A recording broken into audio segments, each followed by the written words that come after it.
Party, Bharatiya Janata party, माननीय योगी आदित्यनाथ जी।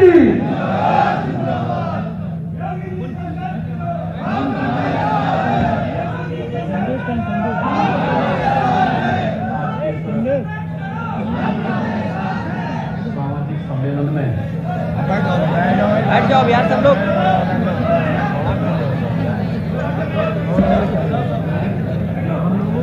पिछड़ा वर्ग आयोग, पिछड़ा वर्ग मोर्चा के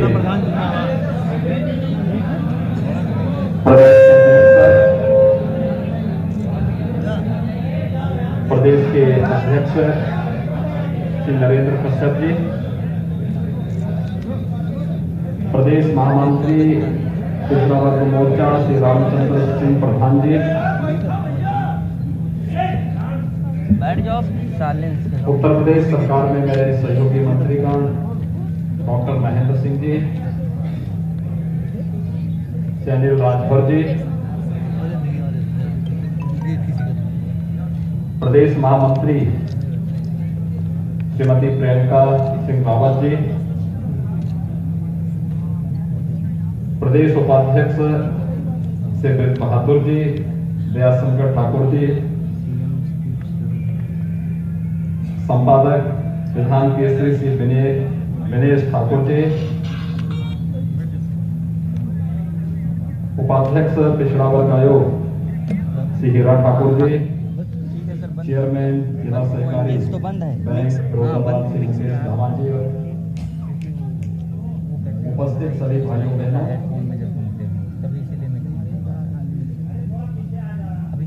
साउंड है वो स्पीकर आउट है। हर व्यक्ति को नहीं स्पीकर आउट। अपने देश और अपनी जाति पर गौरव की अनुभूति करना चाहिए।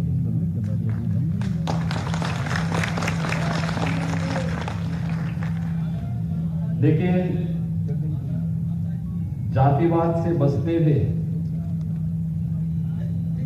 राष्ट्रवाद को हम बढ़ावा देंगे तो देश और समाज दोनों को कल्याण के पथ पर अग्रसर कर पाएंगे। भाइयों बहनों, हम सबको एक बात को ध्यान रखना होगा कि इस बृहद समाज के अंदर ही हम सब की सुरक्षा, हम सबका सम्मान, हम सब सुरक्षित हैं। और वह इसलिए मुझे नहीं लगता है कि कोई हिंदू मांगलिक कार्य ऐसा नहीं जिसमें आपके समाज की उपस्थिति के बगैर वह कार्य संपन्न हो सकता हो।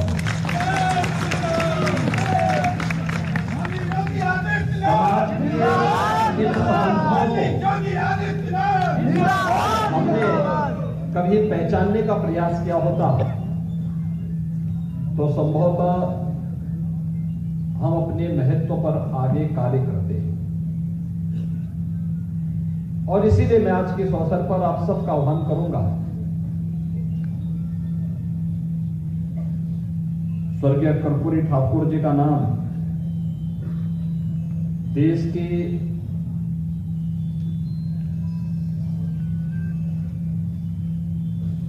लोकतंत्र को बचाने के साथ ही सामाजिक न्याय की लड़ाई को प्रखरता के साथ आगे बढ़ाने में बड़े सम्मान के साथ लिया जाता है।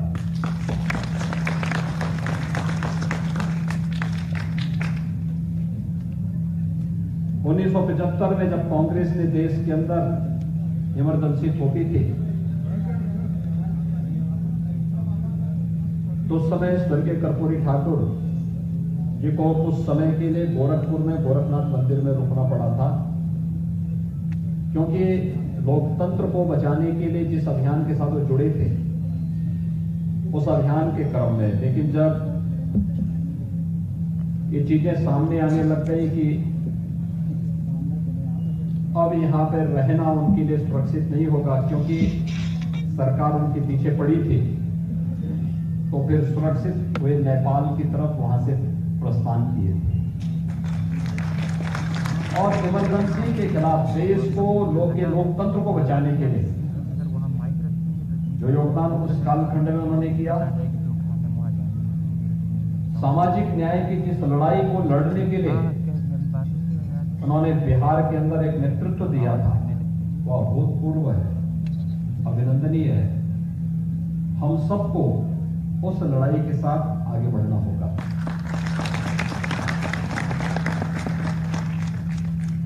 आखिर आज पिछड़ा वर्ग आयोग को संवैधानिक मान्यता मिली है प्रधानमंत्री मोदी जी के कारण। यानी अब आयोग के द्वारा पारित कोई भी आदेश एक न्यायिक आदेश माना जाएगा। और श्री हीरा ठाकुर जी इस आयोग के उपाध्यक्ष भी हैं।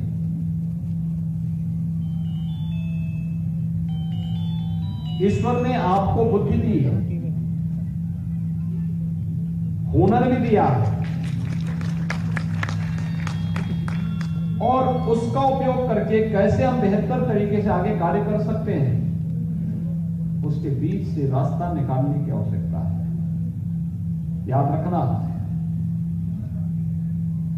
सामाजिक ताने बाने को छिन्न भिन्न करने वाला व्यक्ति कभी भी समाज के लिए पूज्य और सम्मानीय नहीं होता। और हम सबको हमेशा ध्यान रखना होगा कि जिन लोगों ने अपने राजनीतिक स्वार्थों के लिए समाज को बांटा है, उसके पुण्य क्षति की है, उसके सामाजिक ताने बाने को छिन्न भिन्न किया है, उन लोगों को समाज ने आने वाले समय में इतिहास के गर्त में डालने में भी कोई संकोच नहीं किया। और ये हम सब के सामने उदाहरण है। आज हम सब यहां पर जब इस सामाजिक सम्मेलन में उपस्थित हुए हैं, उत्तर प्रदेश में कुछ योजनाएं हम लोगों ने लागू की। खासतौर पर वर्तमान में हम सब कोरोना महामारी का सामना कर रहे हैं, और कोरोना महामारी के दौरान आपने देखा होगा कि उत्तर प्रदेश सरकार देश की पहली राज्य सरकार थी जिसने भरण पोषण भत्ता स्वीकृत किया था उन सभी कामकाजी वर्ग के लिए जो प्रतिदिन अपना काम करते थे, अपनी मेहनत से, अपने परिश्रम से, अपने पुरुषार्थ से अपने परिवार का भरण पोषण भी करते थे, और साथ साथ सामाजिक जीवन चक्र को आगे बढ़ाने में अपना योगदान देते थे। और वह सरकार कोई थी तो उत्तर प्रदेश की राज्य सरकार थी जिसने भरण पोषण भत्ता हर एक तबके को दिया था, जिसमें पिछड़े वर्ग से जुड़ी हुई ज्यादा सबसे अधिक जातियां उसके साथ जुड़ी हुई, चाहे वह कामकाजी वर्ग रहा हो कोई भी, उन सभी के लिए हम लोगों ने भरण पोषण भत्ता दिया था। जाने नहीं दे रहे। और यही नहीं, कोरोना कालखंड के दौरान भारत सरकार से भी और राज्य सरकार से भी, भारत सरकार को अभी भी प्रधानमंत्री गरीब कल्याण अन्न योजना के माध्यम से हर उस गरीब परिवार को फ्री में राशन देने का कार्य कर रहा है। 15 महीनों तक ये व्यवस्था चल रही है। दुनिया के अंदर कोई देश नहीं दे रहा है, अकेले भारत के अंदर ये व्यवस्था है। प्रधानमंत्री मोदी जी के कारण व्यवस्था है। और उत्तर प्रदेश सरकार ने 2020 में भी 3 महीनों के लिए और 2021 में भी 3 महीनों के लिए अपनी ओर से भी फ्री में राशन सबको देने की व्यवस्था की। भाइयों बहनों, आज जब कोरोना महामारी के खिलाफ देश की इस लड़ाई को आगे बढ़ाने की बात आई, आपने इस चीज को महसूस किया होगा कैसे एक एक कार्यक्रम को आगे बढ़ाने का व्यवस्थित अभियान चलाया गया।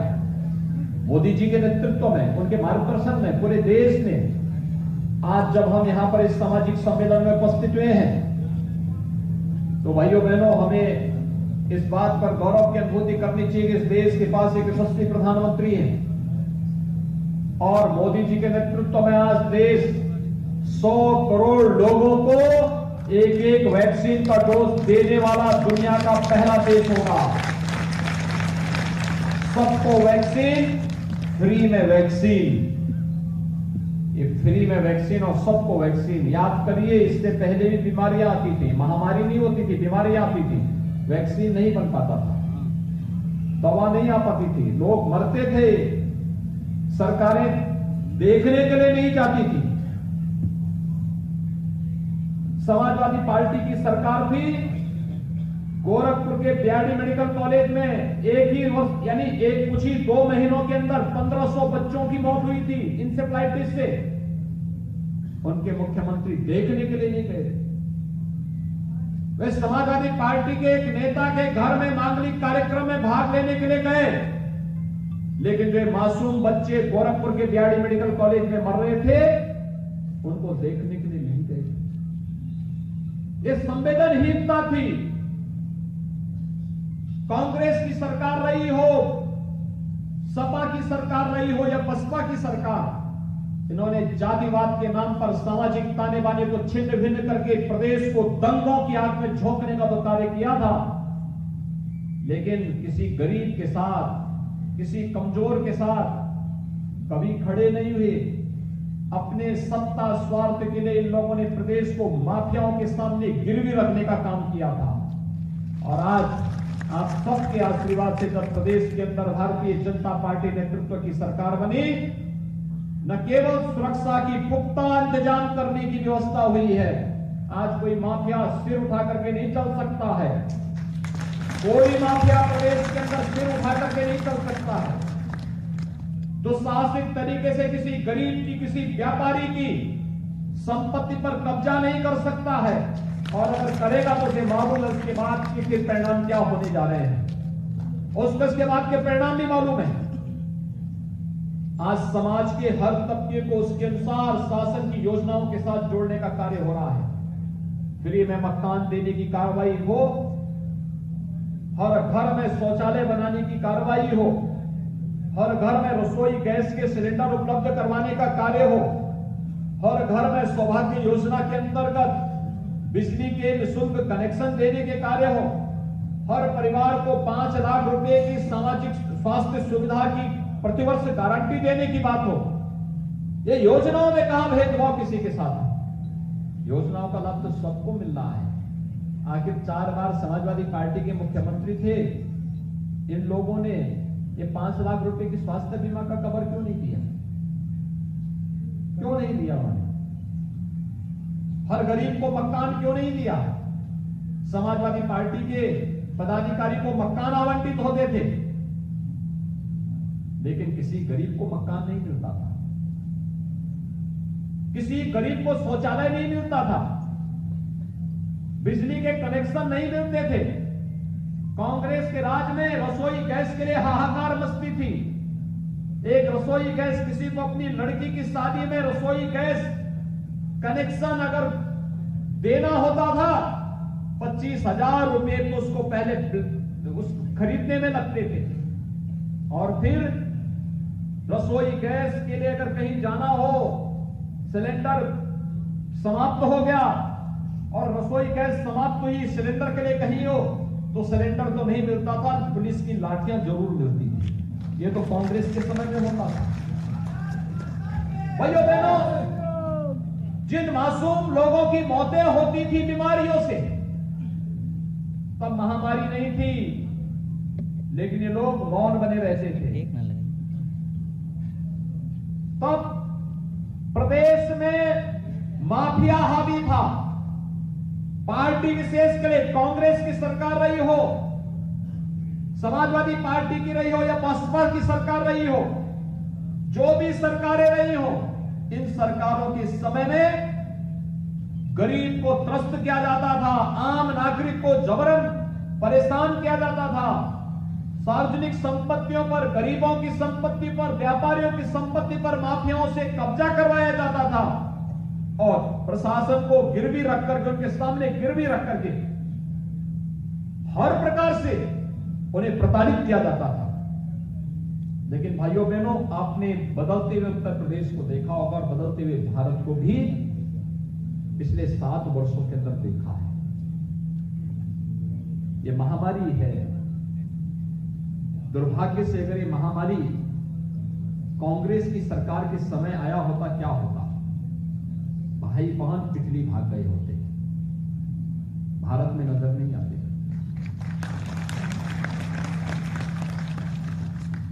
सपा की सरकार में आए होते तो चाचा भतीजे में होड़ लग गई हो गई होती कि कौन कितना ज्यादा हड़प ले। उनको गरीब की चिंता नहीं होती, किस माफिया को कहां ठेका दिलवा दें। और बहन जी के समय में आई होती तो बहन जी के समय तो भगवान ही मालिक होता। और इसलिए भाइयों बहनों, मुझे आज के इस अवसर पर आप सबका आह्वान करना है। सरकार पूरी संवेदनशील तरीके से कार्य कर रही है। एक एक उस व्यक्ति को प्रयास किया जा रहा है। जनता से चुनाव लड़ने वालों को जनता से भी चुनाव लड़ेंगे। जो जनता से जहां पर संख्या के महत्व को ध्यान में रखते हुए कमी दिखती है तो वहां पर उस समाज को भी प्रतिनिधित्व मिले और प्रतिनिधित्व देने के ही क्रम में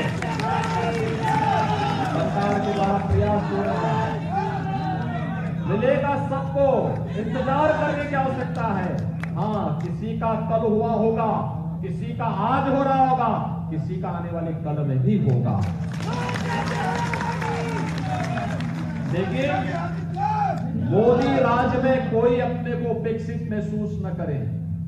ये मान करके चलिए, अगर उसकी बारी आई है तो मेरी भी बारी जरूर आएगी।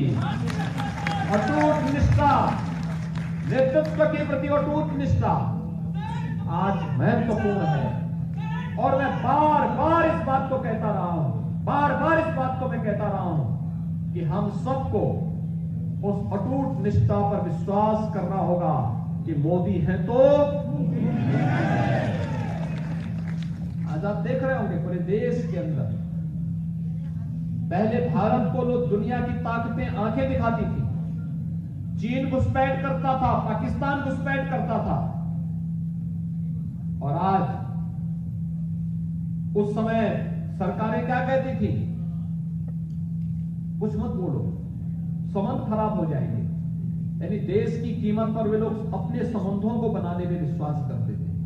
और आज कोई भारत की तरफ टेढ़ी नजरों से देखने का दुस्साहस करता है तो भारत सर्जिकल स्ट्राइक कर देता है। Surgical strike.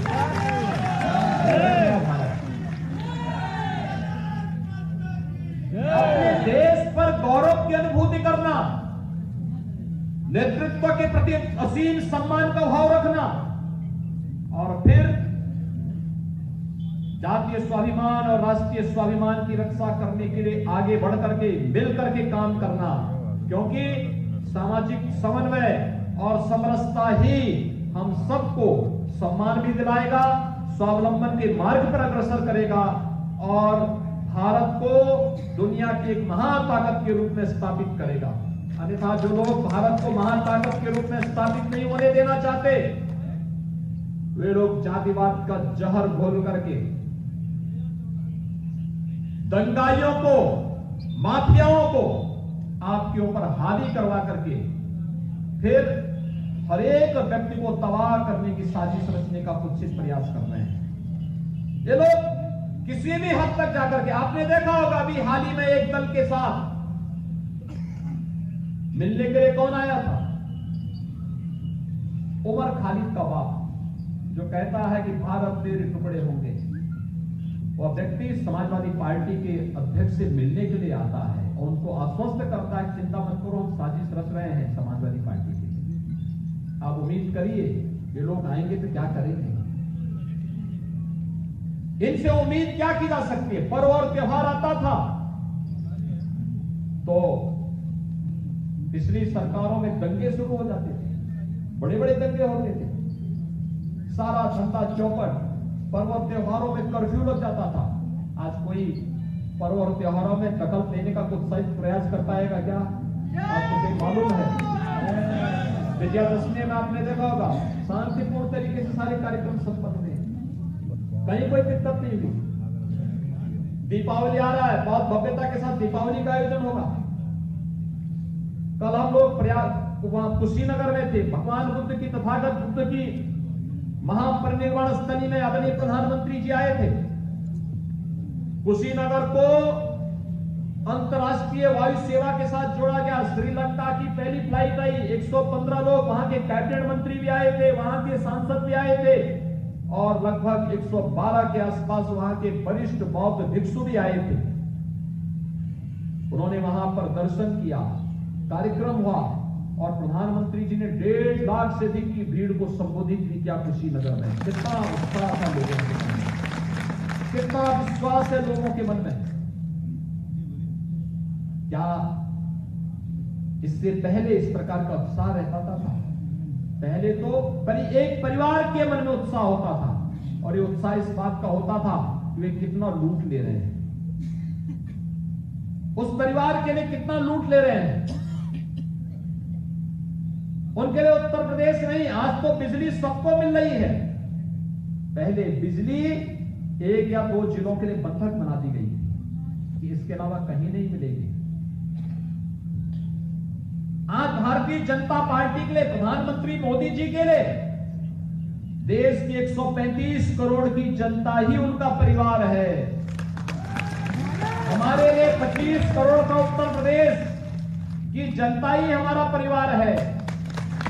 लेकिन भाइयों बहनों, सपा के लिए अपना खानदान ही परिवार था और वह उससे बाहर सोच ही नहीं सकते थे। आपने देखा होगा सारे पद एक ही परिवार में, सारे पद एक ही परिवार में, उसके बाहर सोच ही नहीं है। कांग्रेस में हुई उसी पार्टी, कांग्रेस ने तो ये बीज बोया ही है। इसलिए भाइयों बहनों, आज हम सबको सतर्कता के साथ, सावधानी के साथ गांव-गांव और जन-जन तक जाने की आवश्यकता है। व्यापक जनसंवाद है आपकी जाति का। कोई गांव, कोई मोहल्ला, कोई कस्बा, छोटा हो, बड़ा हो, अमीर हो, गरीब हो, हर एक के साथ जितना व्यापक संवाद आप लोगों का है, उन लोगों को जागरूक करने की आवश्यकता है। संदेश वाहक के रूप में सतर्क करने की आवश्यकता है। ये दंगाई आएंगे, ये माफियाओं के सरपरस्त आएंगे, ये पेशेवर लुटेरे आएंगे, तो ये लोग फिर प्रदेश को कहां ले जाना चाहते हैं, उसके बारे में सतर्क रखने की आवश्यकता है। मैंने अभी यहां पर मां गंगा के संरक्षण और उसकी अविरलता निर्मलता से संबंधित श्री प्रमोद शर्मा की पुस्तक को मैं देख रहा था। बहुत अच्छा उन्होंने उसमें लिखा है, अच्छा प्रयास किया है, प्रयागराज कुंभ का भी उल्लेख किया है। मुझे लगता है कि हमें अपनी इस हुनर को और अच्छे ढंग से आगे बढ़ाने की आवश्यकता है। और सरकार ने तो विश्वकर्मा श्रम सम्मान में और एक तबके के लिए हमने 16-17 ऐसे ट्रेड चिन्हित किए हैं जिसमें उन्हें व्यवस्थित प्रशिक्षण देते हैं, प्रशिक्षण के दौरान मानदेय देते हैं, टूल किट उपलब्ध करवाने का कार्य कर रहे हैं और फिर उनके लिए अच्छा सैलून बने, अच्छा उनका वर्कशॉप बने, अच्छा बने, इसके लिए बैंकों से सस्ते में लोन और शासन से उन्हें सब्सिडी देने की व्यवस्था हम सरकार के स्तर पर भी कर रहे हैं। आज के अवसर पर एक बार फिर से मैं इस सामाजिक सम्मेलन के आयोजकों को हृदय से धन्यवाद देता हूं, खासतौर पर श्री रामचंद्र सिंह प्रधान जी को, श्री हरा ठाकुर जी को, श्री बहादुर जी को, प्रियंका सिंह रावत जी को और इस पूरे अभियान के साथ जुड़े हुए सभी पदाधिकारियों को मैं हृदय से धन्यवाद दूंगा कि उन लोगों ने मिलकर के इतना भव्य आयोजन किया है। क्योंकि मेरे पास पहले कार्यक्रम नहीं था, मेरे अन्यत्र कार्यक्रम लगे थे। प्रदेश अध्यक्ष जी को बाहर जाना था तो उन्होंने अनुरोध किया कि अगर आप इस कार्यक्रम में जाते अच्छा होता तो मुझे जानकारी मिली, तो मैं इसलिए विशेष रूप से आया हूं क्योंकि मुझे मालूम है कि आप प्रदेश सरकार के संदेश को घर घर तक पहुंचाने का वादा रखते हैं और उसको पहुंचाने के लिए आप सभी कार्य करेंगे। आप सबके प्रति मेरी शुभकामनाएं। आप सब मेरे साथ बोलेंगे जय जय श्री राम।